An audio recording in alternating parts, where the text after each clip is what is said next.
on doit freiner la diffusion du virus. Bon. D'abord pour protéger les autres. Parfois nous-mêmes, ça dépend d'où on parle. Mais les plus âgés, les plus vulnérables, les plus précaires. Premier objectif. Deuxièmement, on doit protéger notre système de santé, nos soignants. Et puis ensuite, je parle pour chacun de nos concitoyens qui nous écoutent ce soir. Parce qu'on a entendu ces dernières semaines, parfois certains dire « moi je ne suis pas concerné, ne m'enlevez pas ma liberté, si j'ai le droit d'être contaminé ». C'est pas vrai. Parce que nous sommes une nation de citoyens, on est tous liés les uns les autres. Et donc, même si je ne veux pas être altruiste, freiner le virus, c'est aussi protéger ma santé. Parce que si je ne le freine pas, demain, si j'ai autre chose, ma mère, mon père, ma sœur a autre chose, il n'y aura plus de place pour le soigner. Je protège mon emploi en faisant ça. Donc ça, c'est notre objectif.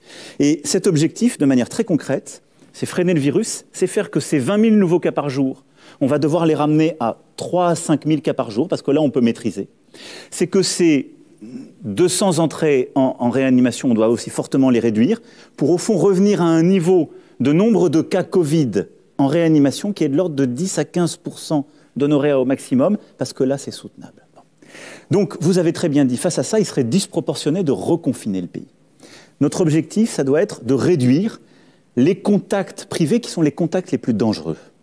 C'est-à-dire les moments, un peu de relâchement, on va se retrouver avec des gens qui ne sont pas dans notre cellule familiale et où on va, ce qui est souvent des moments de convivialité, il faut bien le dire, c'est ça qui est cruel dans la gestion de cette maladie, des moments où on risque de s'infecter parce qu'on va être trop proches les uns des autres pendant une certaine durée.